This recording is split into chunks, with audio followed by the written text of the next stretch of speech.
देश के इतिहास का एक बहुत महत्वपूर्ण बजट निर्मला जी ने आज पार्लियामेंट में पेश किया है। ये जो बजट की विशेषता ये है कि हमारी इकोनॉमी को एक्सेलरेट करने वाला ये बजट है। जहां तक इंफ्रास्ट्रक्चर को हर समय वित्त मंत्री प्राथमिकता देते हैं, इस समय भी हमारा बजट बढ़ा है, जिसके कारण इंफ्रा रोड सेक्टर में इसका बहुत बड़ा फायदा होगा।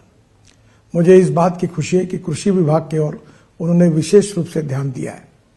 तिलहन हो, विशेष रूप से तेल बिया हो, इसके उत्पादन कैसे बढ़े और किसान आत्मनिर्भर कैसे बने, इसका भी विचार किया गया है। विशेष रूप से इनकम टैक्स के बारे में एक रिफॉर्म करके नया कानून लाकर इसको और सरलीकरण उसका करना, ये जनता के लिए बहुत बड़ी राहत होगी।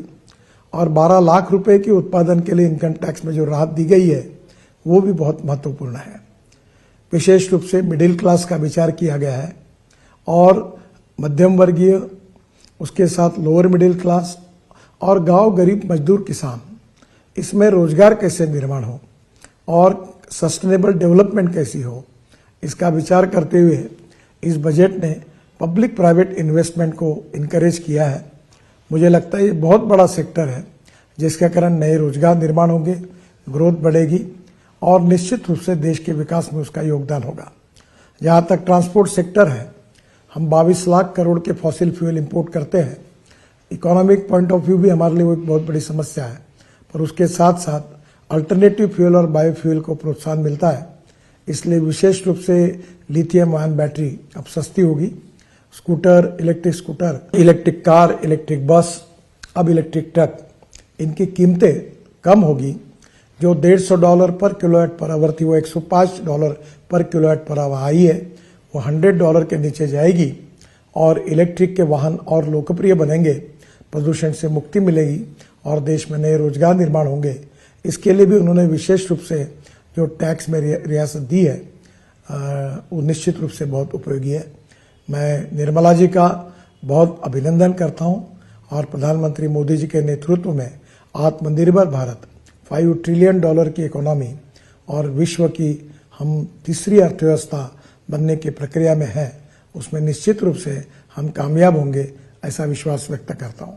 नमस्कार। मैं बजट को लेकर यही कहूंगा दैट दिस इज मैं बधाई दूंगा माननीय फाइनेंस मिनिस्टर को कि प्रधानमंत्री जी के ओवरऑल गाइडेंस में उन्होंने अपना 8वां बजट दिया and it's an excellent budget. और आप बजट की जो प्रोविजंस देखें, आई मीन पिछले दिनों में हल्ला ये लोग कर रहे थे ऑपोजिशन वाले के मिडिल क्लास के लिए कुछ नहीं है। मिडिल क्लास की जो पर्सनल टैक्स एग्जेम्पशन है 7 लाख से 12 लाख ले हो गई और भी बहुत बढ़िया फीचर्स हैं।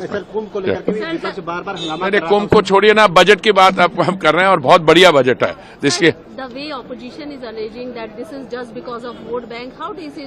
What do you mean? You see, you have to do some context setting. Budgets, look, this is the first full budget of Modi 3.0, point 1.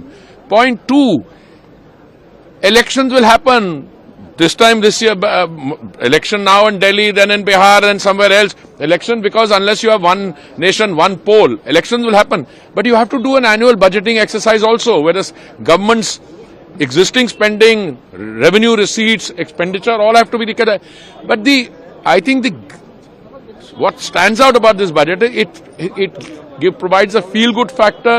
It will encourage spending not only in infrastructure because of capex, but the middle class, especially, which has gone up from 7 to 12. I'll talk to you in detail later.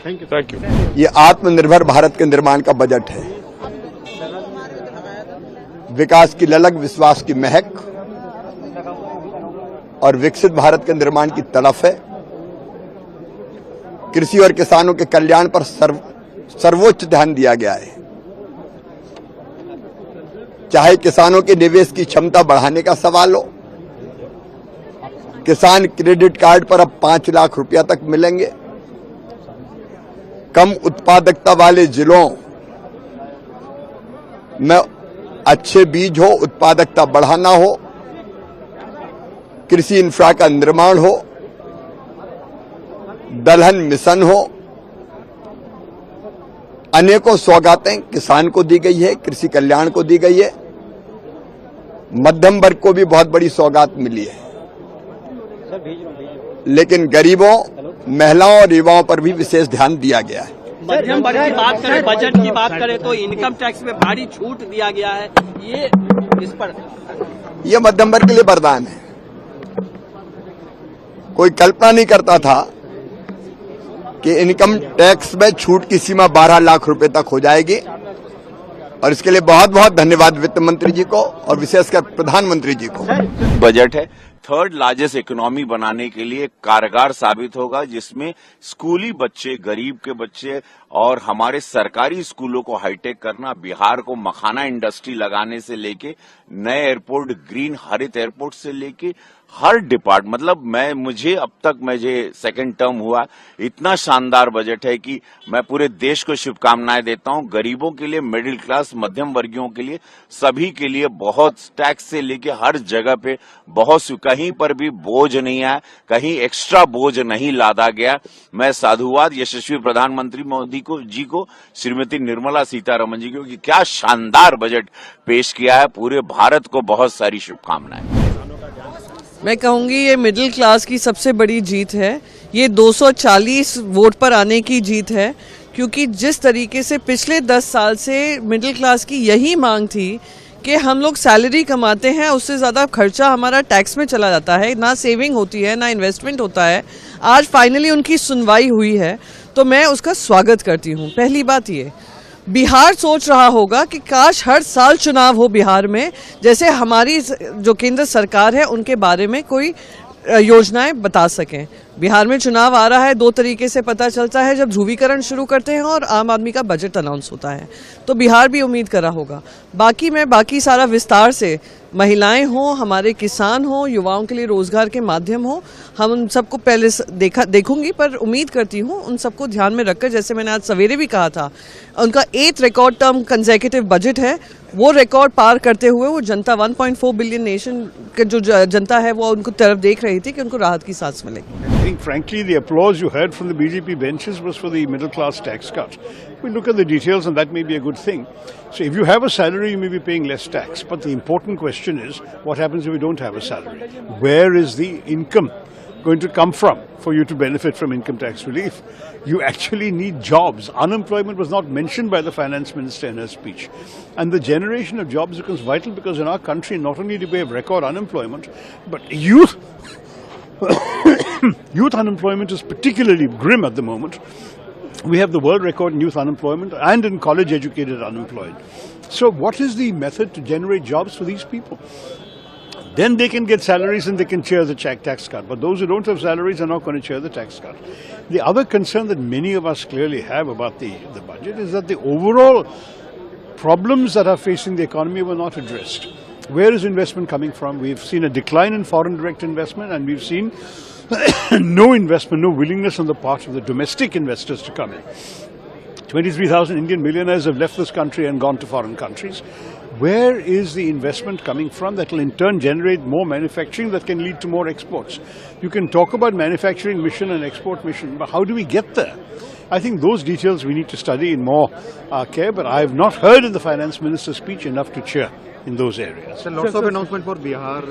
Well, with the elections coming up in Bihar, it's hardly surprising that they seem to be giving sops there.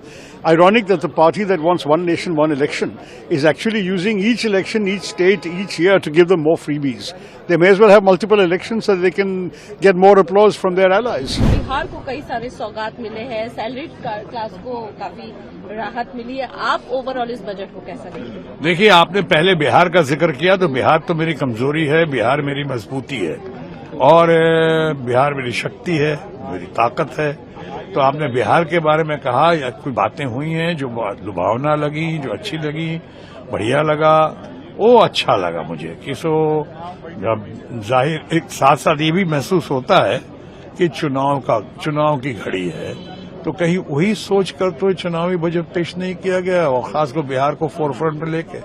लेकिन जहां तक बिहार का सवाल है, जहां Koshi project का हो या मिथिलांचल का सवाल हो या ग्रीनफील्ड एयरपोर्ट का सवाल हो या इतने और इंफ्रास्ट्रक्चर बढ़ाने की बात हो, तो अच्छा लगता है, बहुत अच्छा लगा है। लेकिन क्या इतना ही काफी है? क्या बिहार में उन्होंने पहले कितनी बड़ी बड़ी स्पेशल पैकेज की बात की थी, क्या हुआ उसका? इस बजट में भी उम्मीदें थी क्या हुआ जो बोली लगाई थी बिहार की 50,000 करोड़ दूं कि माननीय प्रधानमंत्री जी ने कहा था कि 1 लाख करोड़ दूं, 75,000 करोड़ दूं, 1.5 लाख करोड़ दूं। क्या हो गया उसका? उसके बदले उसकी तुलना में स्पेशल पैकेज इन बातों की तुलना में ये बजट का ये जो लोक लुभावना बजट बिहार को देख के पेश किया गया है वो मुझे लॉलीपॉप समान दिखता है उसकी तुलना। बहरहाल जो हुआ something is better than nothing, हम उसकी सराहना करते हैं बिहार के कॉन्टेक्स्ट में। अब रही बात सैलरीड क्लास को अच्छा है, जानते सैलरीड क्लास को वोट ये देने का मतलब है कि आप वोटर्स पर नजर रख रहे हैं, इसलिए मैंने कहा चुनावी बजट है। ये तो बहुत पहले से हमारी मांग थी, एक्सपेक्टेशन थी कि सैलरी क्लास को बढ़ना चाहिए। वहां पे वो 5 लाख और 7 लाख और 10 लाख हम लोग तो कह ही रहे थे, 15 लाख कम से कम होना चाहिए, चलो 12 लाख हुआ। हम उसकी प्रशंसा करते हैं सीतारामन जी की भी और प्राइम मिनिस्टर ऑफिस की, पीएमओ की, जिसने ये बजट बनाया है, prime minister honourable prime minister Narendra Modi के गाइडेंस में, हम उसकी तारीफ करते हैं। लेकिन बिहार के मामले में आप कहे तो थोड़ा डिटेल्स देना, बहुत जगह नहीं डिटेल्स दिया है, वहां डिटेल्स नहीं दिया गया है। सैलरीड क्लास के मामले में सैलरीड क्लास तो वाकई सबसे ज्यादा सफरिंग या सबसे ज्यादा कंज्यूमर्स या सबसे ज्यादा जो कंट्रीब्यूशन अगर देश के ग्रोथ में आता है तो वो सैलरीड क्लास का आता है, वो मिडिल क्लास का आता है, पुअर क्लास के साथ साथ सबसे ज्यादा चाय भी वही पीते हैं, सबसे ज्यादा तादाद भी उन्हीं के पास है। इन लोगों को मिला के 50% जीएसटी तो वो देते रहे हैं, हमारे 30-40% से ज्यादा पुअर हमें देते रहे हैं। जो धन्ना सेठ हैं, बड़े बड़े लोग हैं, वो तो हार्डली 3 या 4% देते रहे। तो उनके लिए जो किया गया वो बहुत अच्छा किया गया, हम बहुत इससे सराहना करते हैं कि आपने सैलरी क्लास को दिया। लेकिन इसको देख के और खासकर अभी जो किया है वो देखकर लगता है कि कहीं ऐसा तो नहीं कि एक तरफ दिया और दूसरी तरफ निकाल देंगे। सो अभी बहुत सी बातों को स्टडी करने की जरूरत है, हम स्टडी कर रहे हैं। बहरहाल हमारी शुभकामना।